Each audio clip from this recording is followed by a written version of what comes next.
The Salem Witch Trials. In February of 1692, Tituba, a slave in Massachusetts, was accused of practicing witchcraft, starting the Salem Witch Trials.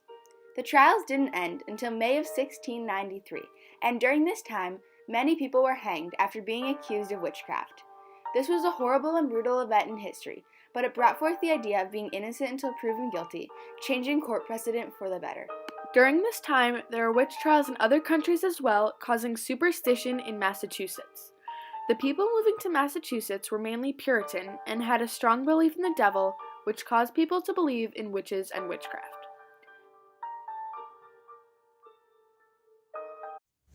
How did religion play a part in the Salem Witch Trials?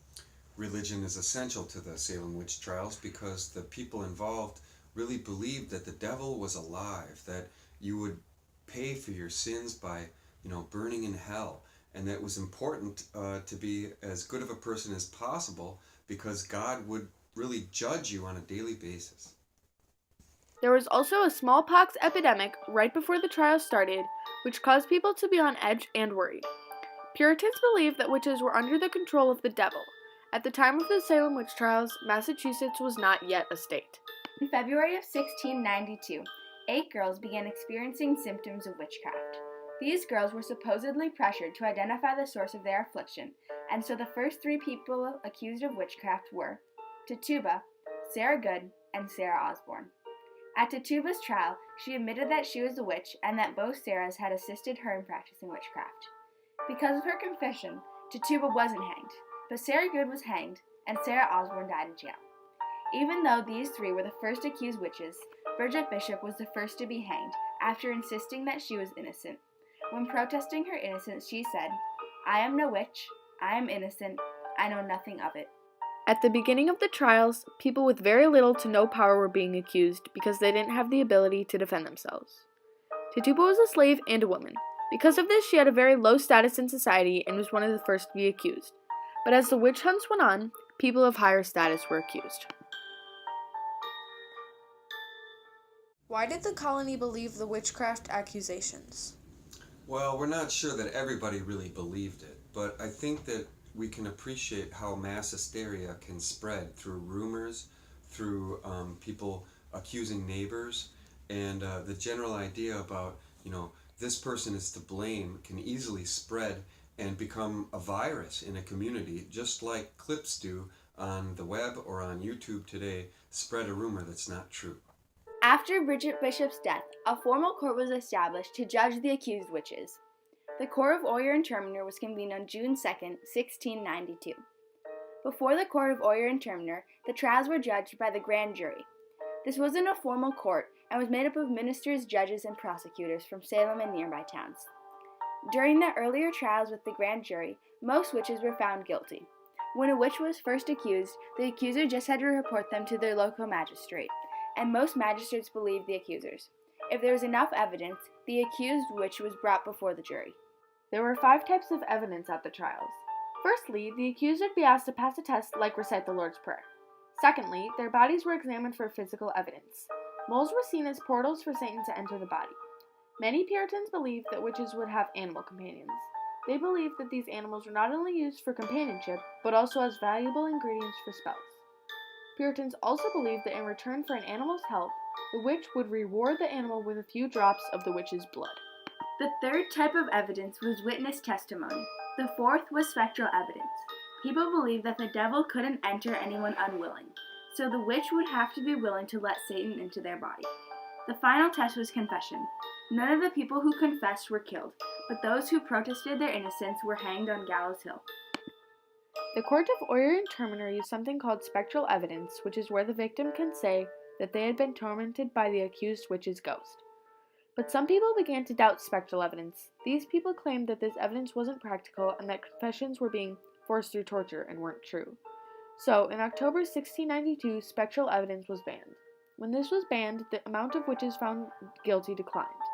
And soon after the trials ended, Governor Phipps disbanded the Court of Oyer and Terminer and moved all trials to a higher court. Deodat Lawson describes the examination of Martha Corey by saying, "On Monday, the 21st of March, the magistrates of Salem appointed to come to examination of Goodwife Corey, and about 12 at the clock they went into the meeting house, which was thronged with spectators.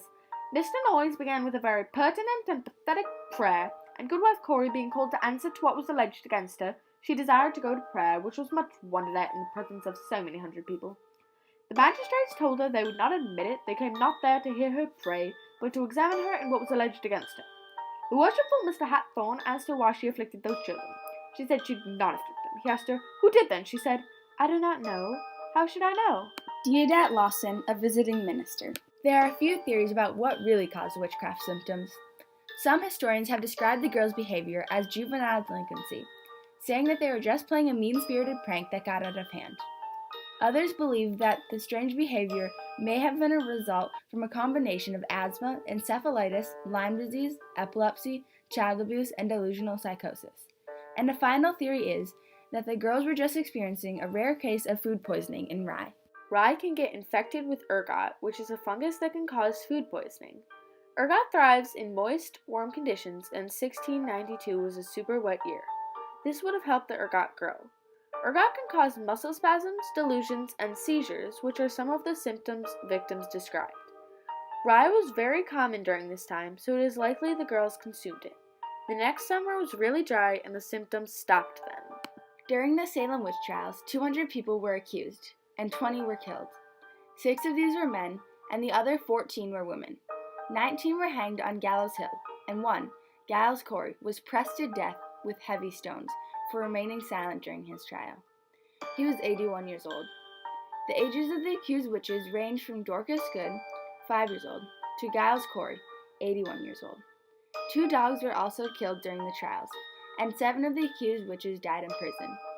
In May of 1693, Governor Phipps pardoned all of the accused witches still in jail, including Tituba, who was sold back into slavery after the trials ended. Eventually, the colony of Massachusetts admitted the trials were a mistake and apologized to the families of the killed witches.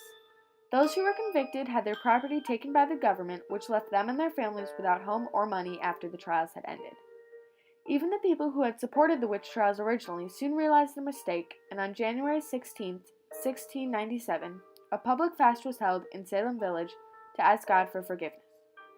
Many villagers stopped hunting for witches because they had lost many family members and friends because of the trials.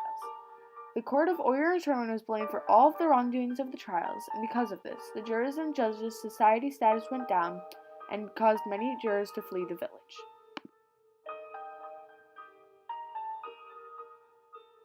How did the Salem Witch Trials affect U.S. history?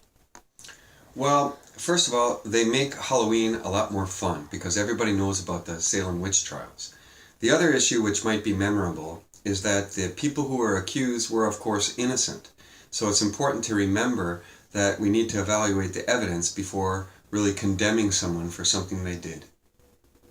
In 1702, the General Court of Salem called the witchcraft trials unlawful, and the trials became a dark and shunned part in American history. On the 300th anniversary of the trials, every accused and/or executed person's name was cleared, and a memorial was dedicated to those who had been killed and to the awful events that the trials had caused. After the trials were over, Salem and his people did everything they could to rid themselves of the horrors that the trials had caused. They publicly apologized many times, and in 1752, Salem was renamed Danvers as a way to show that they were different people now and regretted their ancestors' actions. Salem's witch trials weren't the first or the last around the world. In England and Europe, there are many more trials and hangings. In court cases today, the idea of being innocent until proven guilty is present because of the Salem witch trials. So even though the Salem witch trials killed many people, something good came out of them.